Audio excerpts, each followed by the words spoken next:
All right, what's up, guys? Welcome back to another episode of the Living the Dream podcast. Today on the show, we have Holly Jackson, who is a speaker, host of the Inspiration Contagion podcast, and a holistic business coach. Holly, how you doing? I'm great. How are you doing? I'm doing fantastic. Thanks for asking. And we like to jump right in. So if you could start with telling us a little bit more about yourself and what you like to do for fun, that'd be great. Sure. As Timothy shared, I am a holistic business coach. What that means is that I work with health and wellness business owners, entrepreneurs, and influencers on how to start, build, or scale their business to the next level. We focus on their marketing, their strategy, their technology, but we also build this from a firm foundation focused on amplifying their health, as well as on the life side, what legacy they want to leave behind, what their values are, and building that internal compass so they say yes to the right things and no to the wrong things. I'm also the host of the Inspiration Contagion podcast, co-host of the Business Builder Throwdown, and co-host of 7 Minute Jabs podcast. And I have a book coming out in January that will be the first of 3 in the Inspiration Contagion book series.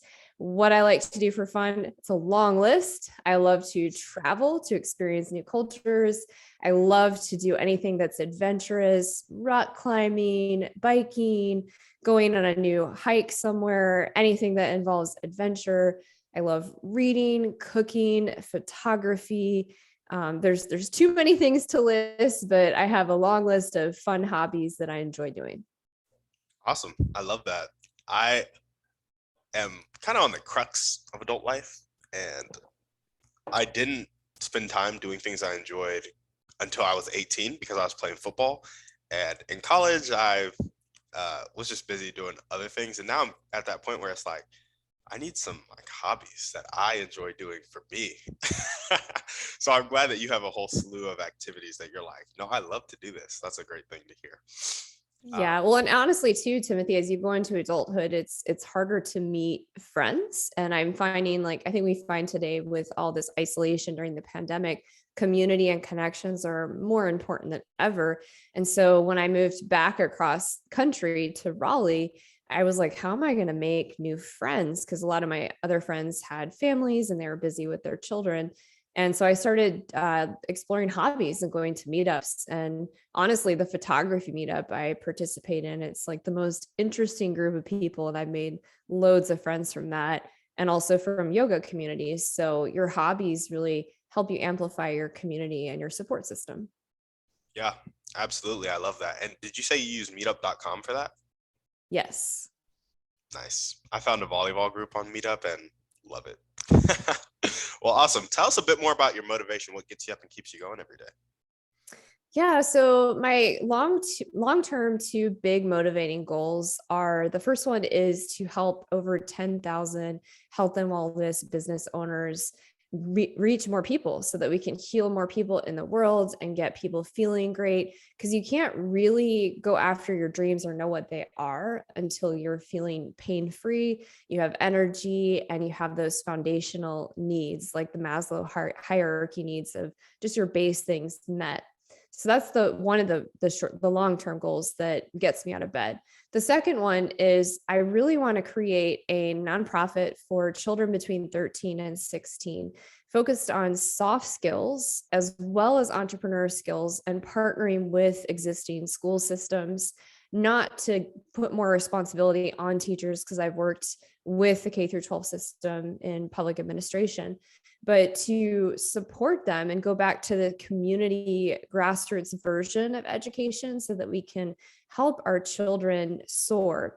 And the reason I'm focusing on 13 to 16 is because I found this statistic that was pretty daunting, that girls between 13 and 16, when they have a negative confidence setback in that age bracket, 50% of them never recover.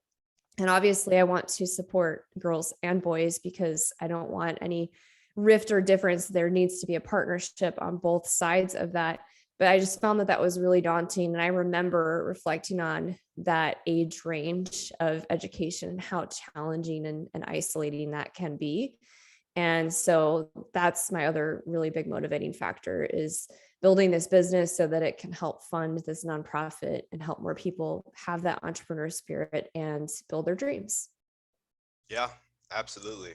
I love that. And so how do you see it? Like, you go into schools and you teach? Is it like some program that you do that kids can do before school or after school, or how would it work out?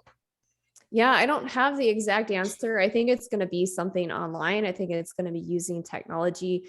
If we look at how younger people are learning, even just, people in their probably your age bracket, even, it's more around gamification, it's more around mobility, it's more around community and connection and making it really easy. So I see this as tapping into a network of speakers and experts and influencers and motivational people around the world who are willing to share or donate their time to educate on topics where they are the experts, and then creating a specific pathway based on each individual student's passions, like through quizzes, through character styles, through all the different profiling methodologies out there, where we can help a child or a teenager tap into the right pathway forward for them so that they have more opportunities. They're not just looking at it in black and white where it's this fork in the road that goes left or right, but there's 100 different possibilities that they can begin to explore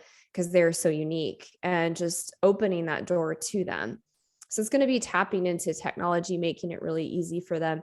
And then I think also it would be really interesting to have pods, like community pods in different parts of the country, where you have large cities that get together and they have events where we bring speakers in and we bring students in, and kind of like a TEDx or TED talk, but around motivating students to build their dreams and to educate them on these skills that are not taught as well in the school system. Yeah, absolutely. I love that. I'm almost positive there was somebody on the podcast with a similar dream. If I am correct in that thought, would you mind if I connected you two? Absolutely. Please do connect to me. I'm all about building connections because that's where this is at. I believe that collaboration is how we achieve our dreams and have more impact. I love it. When did you first have this idea? I got my master's degree at NC State University, and I was studying public administration. And I started going down the path of focusing on nonprofits. And I worked part-time at the Institute for Emerging Issues. So I learned quite a bit about policy issues and challenges for the state of North Carolina, but we also did research for the entire country. And beyond that, I also ended up working for a nonprofit called EDUCAUSE. And EDUCAUSE focuses on teachers and using technology to amplify their education. And it looks at the K through 24 system. So not just K through 12, but education as a whole. Plus, I also worked for the Department of Public Instruction in North Carolina and did two statistically based research studies on what happens during ninth grade. We studied ninth grade academies and how that age bracket was pivotal, and either they would succeed or they'd end up dropping out. So all of those experiences put together, plus all the research from that time, I just realized that the education system doesn't work. It's not working the way it used to. We're putting all of the pressure just on teachers. Whereas if you look at history, we used to have, libraries and community centers and more of a community-based approach where children were being educated by grandparents at home. And the way that our society has changed so much, we're missing that community element more and more every day. And in particular, we're recording this during a pandemic, which has dramatically changed the course of human history. And so we're even experiencing more amplified versions of that isolation. So putting the pressure only on the education system isn't the right methodology. And so I think this is probably 12 years ago, I discovered this wasn't the right approach and that there had to be a better way of bringing great minds together and motivating students to show them alternative routes forward. There we go. I love it. Awesome. Well, are there any other dreams or goals that you want to talk about before we move forward? Well, I know you ask your guests like other dreams outside of business. So I have a bucket list because I interviewed Trav Bell, the bucket list expert in the world, on my podcast about a year ago. And I've always been into bucket lists, but I hadn't done one recently. So I update my bucket list regularly now. So a few things on there. I have a long travel bucket list that I will not get into because it's got like 20 things on it. But a couple other things, I'd like to bike part of the Blue Ridge Parkway out here. I'd love to hike and backpack part of the Appalachian Trail with my stepdad. I'd like to learn how to Lindy hop. I know how to East Coast swing, but not Lindy hop. I'd like to learn more jazz piano because I'm classically trained. I'm still struggling on the jazz side. It's a really hard transition to make. And then I'd like to speak on an international stage and do a TED Talk on fear and tenacity. Ooh, gotcha. Are you like, what is the process on doing a TED Talk?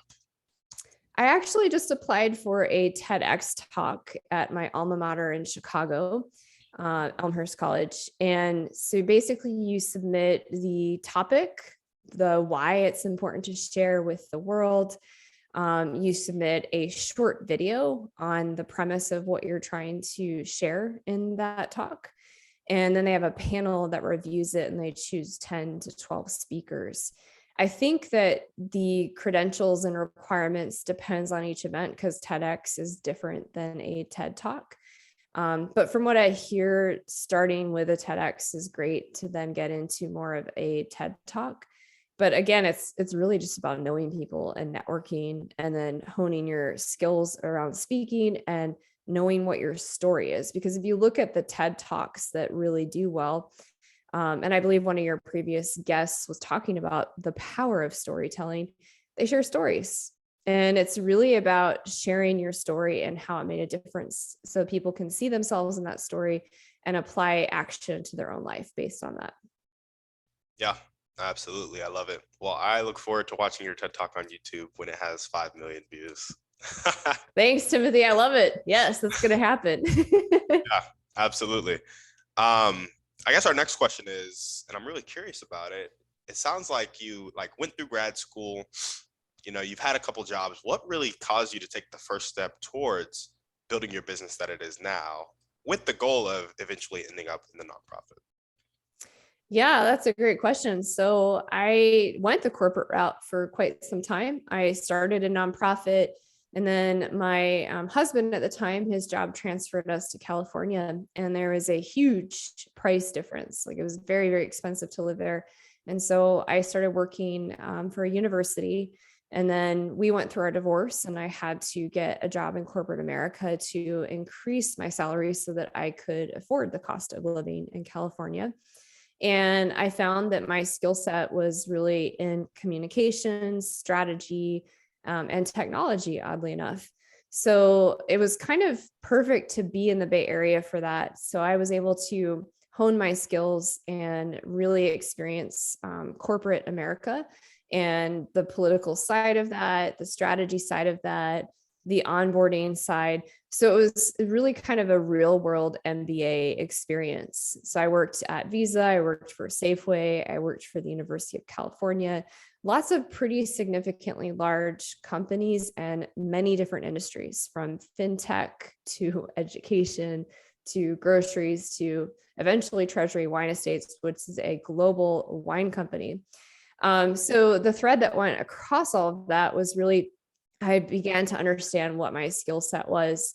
And what led me to leave is I kept getting these layoffs. I was what I felt like an invaluable asset to the company, and I was incredibly loyal to the company.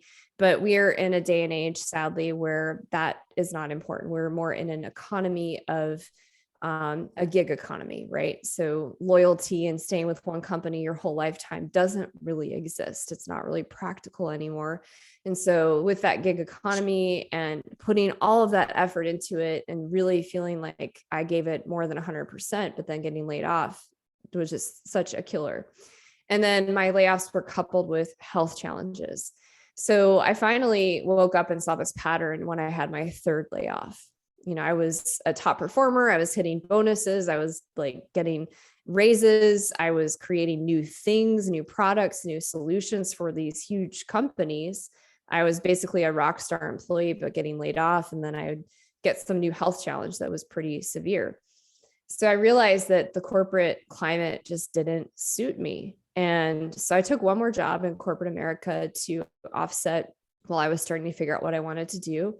And then once I figured out, oh, I'm going to do health coaching and life coaching, but I'm going to do that from a business lens. Then I figured out, oh, I'm going to do this holistic approach. It took me a few more years to really niche down to my specific audience. But I did that by doing some consulting work part-time after taking that last corporate job to, really kind of finance and fund building that business because it doesn't happen overnight. And, I'm pretty close to replacing that corporate income, if not going above that at this point. And I'm a lot healthier and happier. And Timothy was so kind to say that I look like I'm 25. My birthday's tomorrow. I'll be 38. So I must be doing something right. Yeah, absolutely. I love that. And I love how you kind of jumped in. You had that experience of like, you recognize the pattern. And I think a lot of people don't have the self-awareness to recognize patterns that are happening in their lives and then start to change them on their own. It often takes somebody coming in from the outside and be like, hey, maybe you should think about this multiple times before they actually start to take action. So kudos to you for recognizing that pattern, taking action, and having the patience to stick with it, not get shiny object syndrome in entrepreneurship, and build your business successfully. So awesome. Thanks. Yeah. And the shiny object syndrome is real. That's why when I did start like a year in, I found my own business coach. I also found a life coach, an energy healing coach.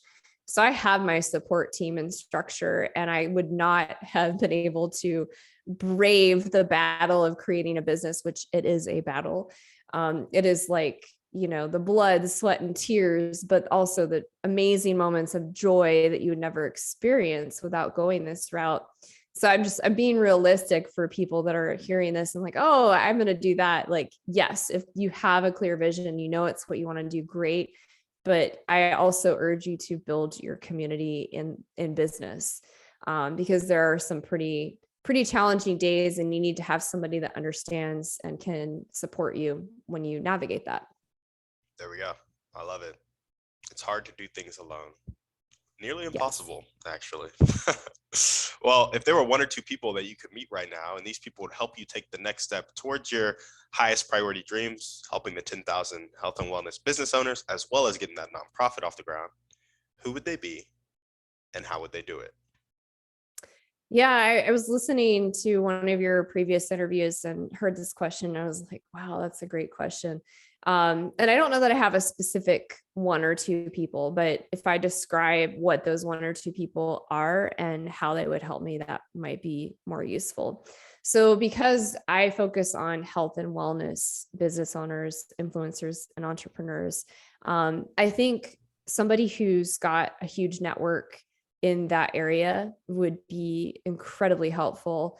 So perhaps they offer services in a different way.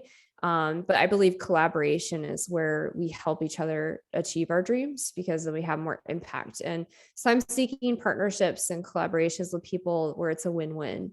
So perhaps they're offering more specific like health services to health and wellness business owners versus I'm focused more on the business side and the holistic approach and not going deep on nutrition or weight loss or things like that.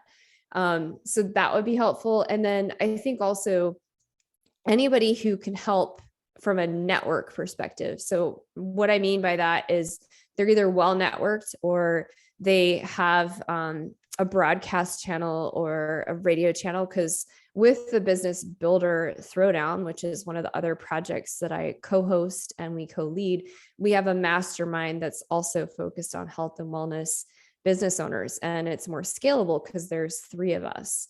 And so anybody who can help us amplify that network, build that network, make it more international so we can reach more people and help more people that really are frontline workers at this point during the pandemic. we need to support our health and wellness people out there, because the only way we're going to survive this and have more solid foundations in health is by coming together and having a stronger foundation so that we can face future pandemics in a better way, because the way this is being handled is not perfect. So I think those are the two people, and it's really about helping get the word out there so that we can help more people. Like, I imagine there's somebody in corporate America, but they have this gift in the health and wellness space, but they're afraid to take action because they don't know what that next step is. Well, we want to reach that person and help them. Or you have a struggling, massage therapist who's trying to scale their business to the next level and heal lives in a special way, but they're feeling stuck, isolated, and alone. We want to be able to support and help them as well. Awesome. I love that. And just curious, what does the business builder throwdown?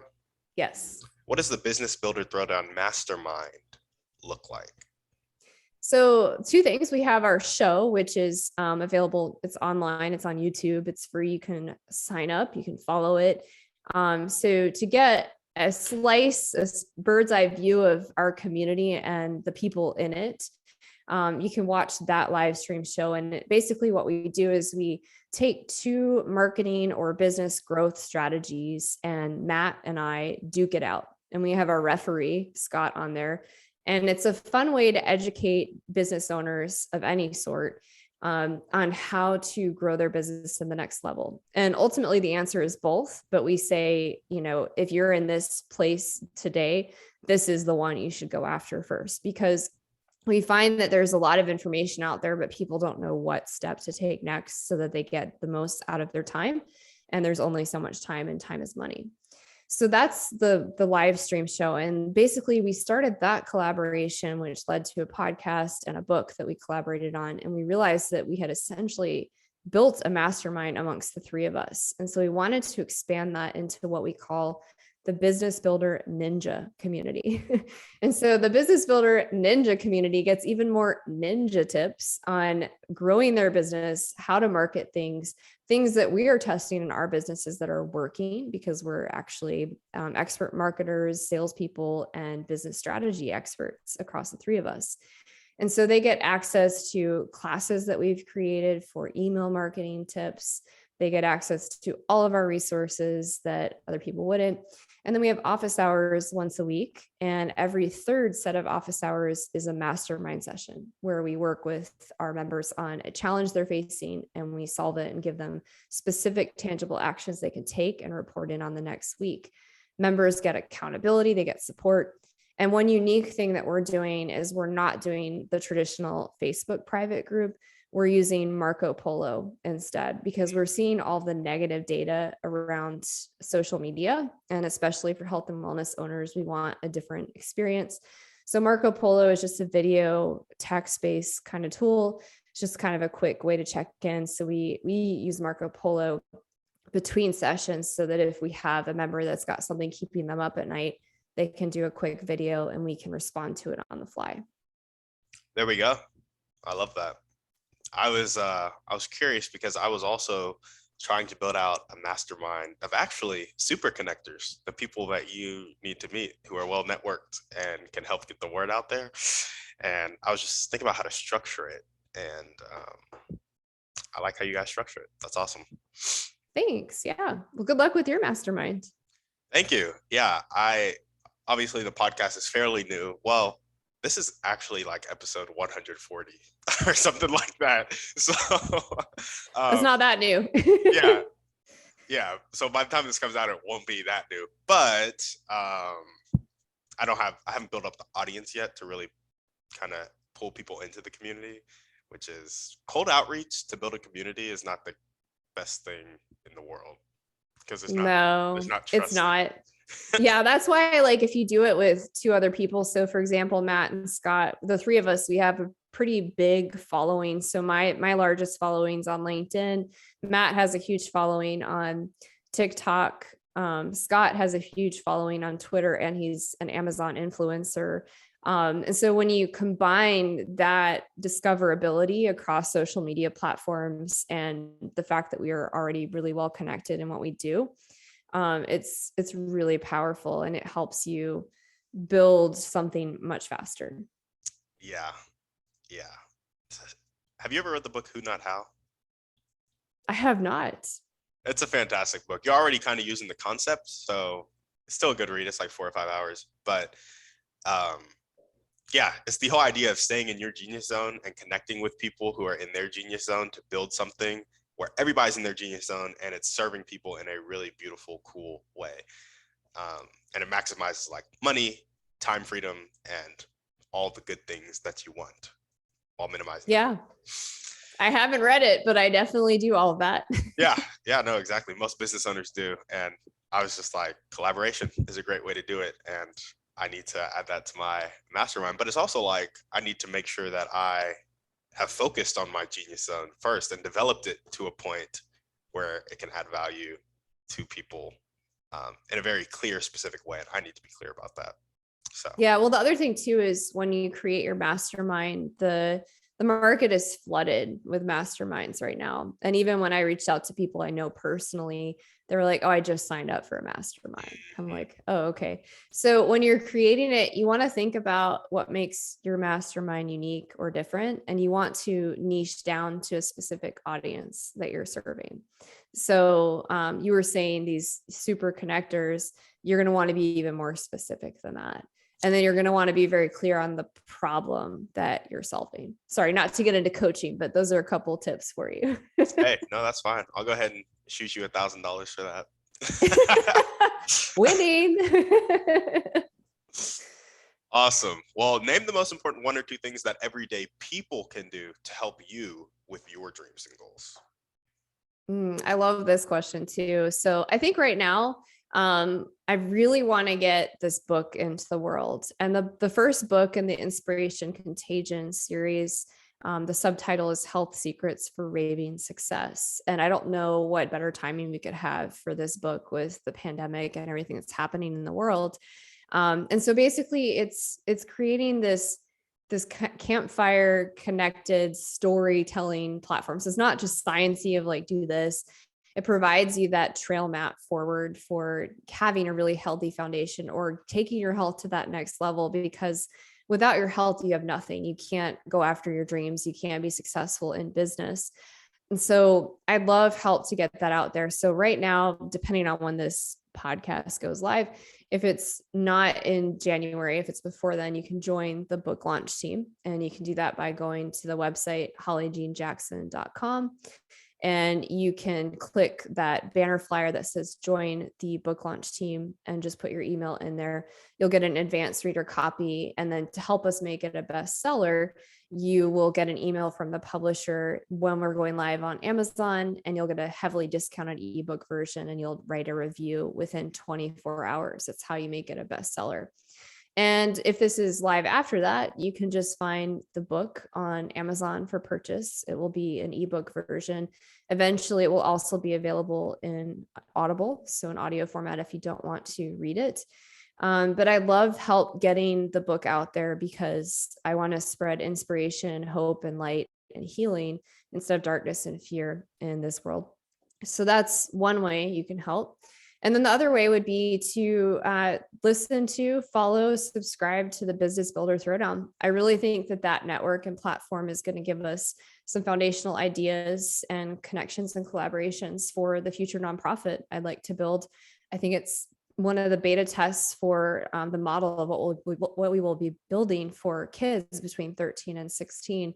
And so the faster we can make that a success and test that and hash that out and make that more profitable to fund something like a nonprofit would be great. So you can find that at businessbuilderthrowdown.com.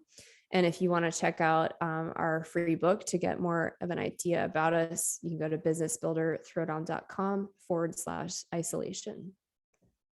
There we go. And those links will be in the show notes. I'm actually writing them down right now. Businessbuilderthrowdown.com and then businessbuilderthrowdown.com/isolation. Yes. Love it. There we go. Well, now we're going to jump into our Thriving 3. And the first question is, what's your favorite book, movie, or podcast? Pick one. I like how you say pick one. Well, given the time of year we're recording this, I'm going to go with my favorite movie. It's A Wonderful Life. And the reason I love it is it shows how we have no idea how much of a ripple effect we have in this world. And when you choose to go after your dreams, the amount of inspiration you create through one simple action, you cannot even possibly imagine. So if you're in a place right now where you're feeling isolated, you're feeling down, just do one nice thing for somebody. And just remember, if you haven't seen that movie, watch it, that your life matters and that you have dramatic impact on the people around you. Awesome. I love that. I really love that because we often don't think about how the little things matter. And I mean, you could just be walking by somebody on the street and be in a really great mood because you're pursuing your dream that day. Say something kind to them, and it leads to them changing like 10,000 more lives because you changed their life in that one moment. So, well, and to that, one day I just will share this quick story because I feel like stories are so important. There was this woman at the grocery store years ago, and she was really, really frustrated and seemed to be in a hurry. And I said, do you want to go ahead of me? And she's like, that's so kind of you. Like, thank you so much. And then I just asked her, I was like, are you okay? Like, is there anything I can do for you? Like, you seem a little distressed. And she just started crying, and she just looked at me and she's like, honestly, we just moved here and I feel so isolated and overwhelmed. And you're going to think I'm crazy, but I was literally thinking about taking my life until you reached out to me and reminded me that people care. I mean, and I didn't even know this woman. Like, you have no idea how much you can change somebody's trajectory and possibly even save their life through such simple actions. yeah. Yeah, that is, thank you for sharing that. I'm glad that you shared that story. You're welcome. Awesome. Well, what is one way that you like to take care of yourself? Well, first of all, I have like a self-care menu of things depending on the season. So it's really hard to say one way. But the most important way that I take care of myself, and I'm not always great at this when I'm traveling or my schedule changes, is my morning routine. So sticking to having that meditation time, that journaling time, that, looking at connecting to spirit, doing prayer, and kind of visualizing the essence of how I want that day to go. And I know that sounds really woo woo, but it's really powerful when you tap into your value system, your inspiration, and what you have going on that day, and you have kind of a specific essence and flow for how you want that to go. It makes such a difference. Like, the day just goes better, even when you hit speed bumps or roadblocks. When you do that practice and that work, you're more grounded and you can, approach those in a better way. I know it sounds woo woo, but for those who like don't read a bunch of books or listen to a lot of podcasts like these, visualization is like in every success book, mentioned in every success thing everywhere. Yes. And so I guess my very serious question to you, because I've been reading these books, they all talk about visualization. They get into it a little bit about how to do it, but when I have actually sat down and like really tried to visualize, I've had more trouble than not holding a consistent, clear vision of what my goal was. And so what's your advice to people who are just getting started with the visualization and having that same issue? Well, first of all, we could talk for like hours on this because this is one of my favorite topics. Because for me, visualization daily is non-negotiable because it is so importantly. It's given, I wouldn't have my podcast or my book or be part of these collaborations without visualization. Just to give you some tangible why it's so powerful, because I get some of my best ideas. I get past my roadblocks. I get into flow. I get the people I need to connect with that day. And people are like, how did you know I needed you to connect with me? And it's because of visualization. So if you're just getting started, the first thing I would start with is you want to just kind of quiet the mind. So you want to just focus on breathing, doing a body scan, getting quiet, slowing your thought process down before you start getting into visualization. So kind of preparation for that. And then if you're new, you can do guided visualizations. So you can find a free YouTube visualization. You can go to my website. I have some for purchase. They're really not very expensive at all. But anyhow, you can listen to a visualization that guides you. the key to the visualization is the more you can dive into your sensory experience, the more powerful it'll be. So, for example, if you want to visualize your long-term goal. So for me, that's that nonprofit. So if I'm visualizing achieving that nonprofit, I'm leading it, I'm influencing these kids between 13 and 16, I'm working with these incredible leaders to share this knowledge. What does that feel like? Well, that feels pretty amazing. It feels inspiring. It feels exciting. I feel lit up. I feel empowered. I feel like I can do anything. I feel joy.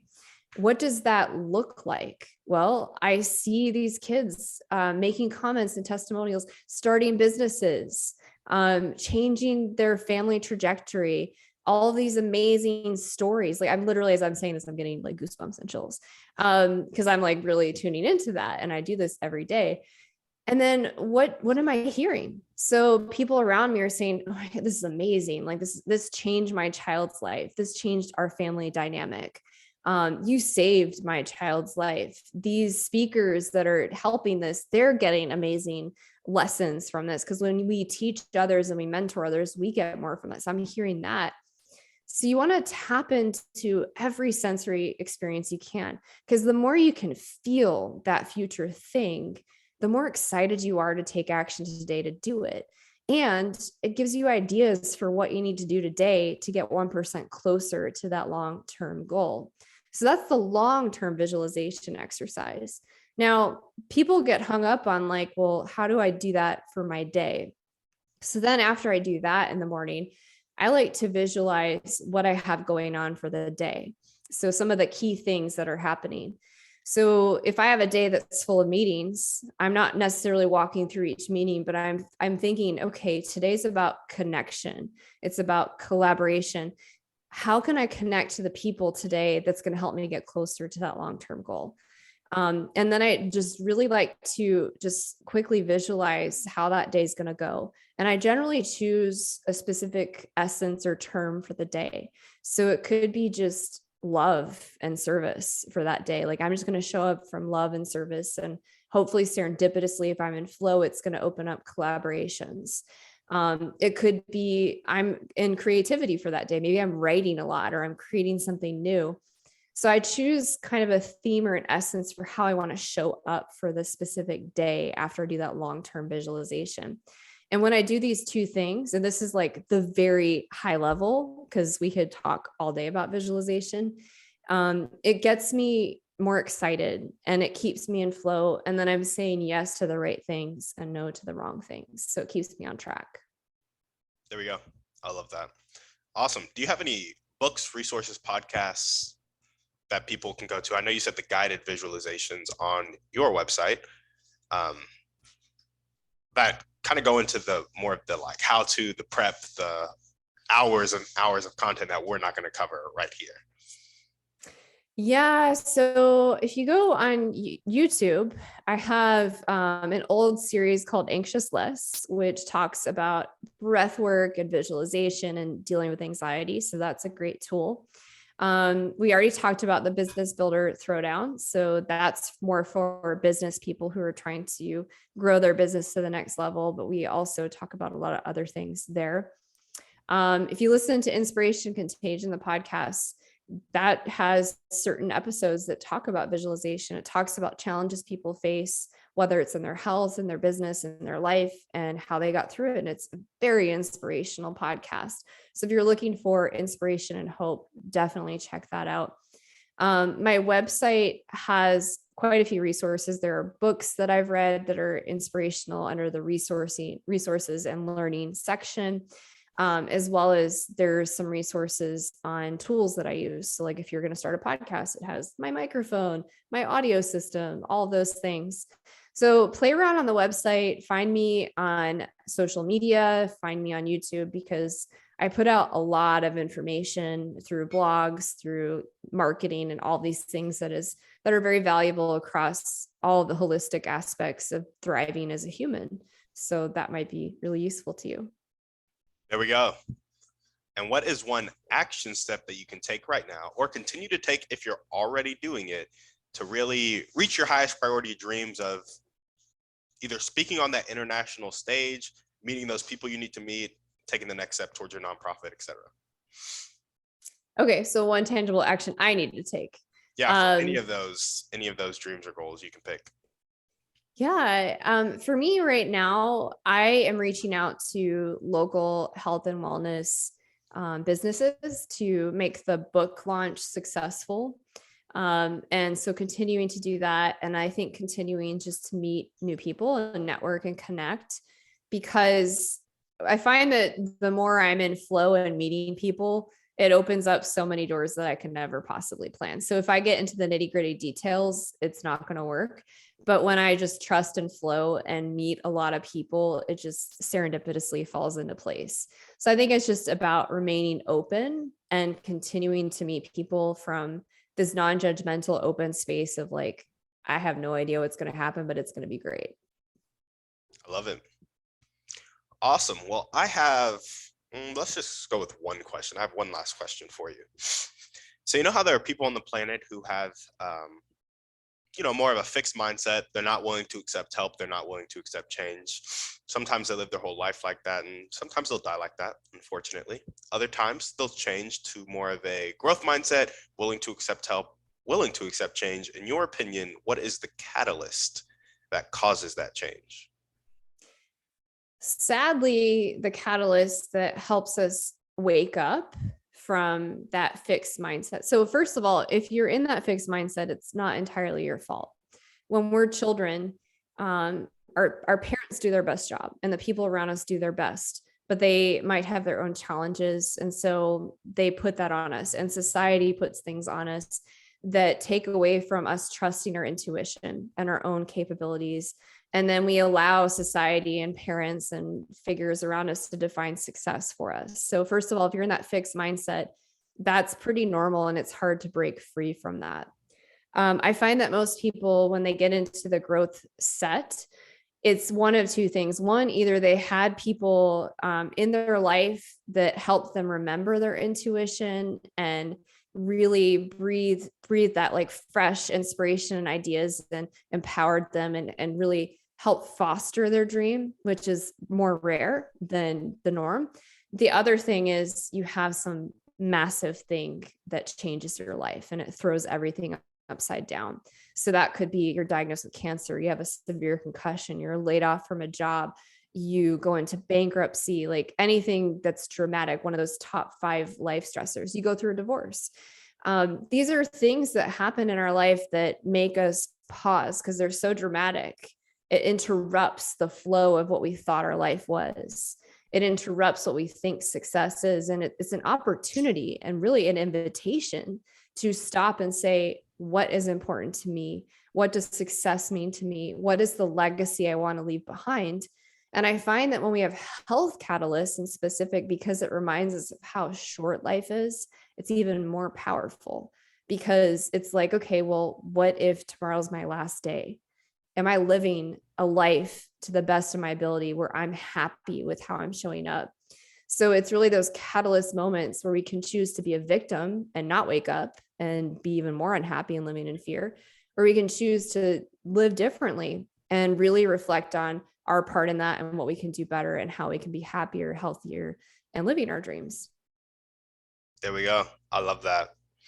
And what do you think we can do to be that person in somebody's life that empowers them and helps them foster their dream, creating an environment that's conducive to that?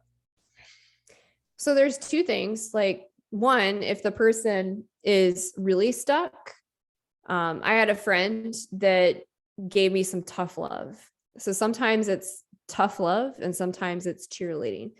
When it's tough love, it's that person has like lost themselves. They've lost their identity. They're like almost at their rock bottom, but they haven't hit it. And so if you're close enough to them and you have the courage and you want to come from a place of love, obviously, but you want to share with them, hey, you're not the person I became best friends with. And here's what I'm seeing, and here's why I'm concerned. And you want to share what it is that you're hoping that they will come back to, right? My friend specifically had to have that conversation with me and said she couldn't be my friend until I found my way back to who I was. And she was like, I'm so sad that you're in so much pain, but I can't be your friend because I don't even recognize you anymore. And I really hope you come back. And as soon as you do, I'm here with open arms, like no judgment. And for me, that was the catalyst to helping me get out of my chronic pain and helping me recognize that that had become the center of my world. So sometimes it's tough love and having that hard conversation. And then sometimes it's saying, like that person you interviewed, Seth Erickson, that person that said, you're a storyteller, like this is your gift. So if you see a friend and they're trying to make a change, and they can't see their own gift, because we have these blind spots. This is why you need a coach or a mentor or people around you, because they can see your genius. And sometimes we can't see our genius zone. We have to have others point it out to us. So if you see that genius zone in a friend, tell them, share like, hey, you just got laid off, but your real genius is this. Why aren't you going after this? Like, let's talk about that. If you're open to it, let's brainstorm about that. But the only caveat I would say is, if you're going to share some things, you sometimes want to ask permission. Say, I'm recognizing something. I have an idea. I want to know if you want to hear it. Because sometimes people don't want to hear it, or they're not ready to hear it. And it's not personal. They're just not ready. Yeah, absolutely. Well, there we go. Holly, is there anything else you want to chat about before we sign off? The only thing I would say is what I'm hearing today and I'm experiencing personally, I don't think there's a human alive that's not experiencing this amplified isolation right now. So if you're feeling isolated, you're feeling alone, or you're kidding yourself that you're not during this pandemic, I urge you to reach out to people around you, to build your community, to pay it forward, to do something that's an act of kindness. We have never been so isolated as a global economy, a global world, and humanity is about connection. So I urge you to connect with others and pay it forward so we can break through this together. There we go. Well, awesome. Holly, thank you so much for coming on the show. Thank you. It was a pleasure. Great questions. Thank you. Thank you. And if you guys are listening to this and you loved what Holly had to say, you really vibed with her, make sure to connect with her, show up to the Business Builders Throwdown live, which, what days does it go live? Well, we just finished season 2, so you can watch the replays on YouTube. Season 3 will be launching next year. We also have the 7-Minute Jab podcast as well, which is also a recap of those seasons. Gotcha. And this will come out, by the time this comes out, her book will already be published. So go ahead and buy her book, buy 3 copies and give 2 to a friend. And as we always ask, shoot this podcast to 1 to 3 people need to hear this message. Give us a 5-star review on iTunes, and we're out.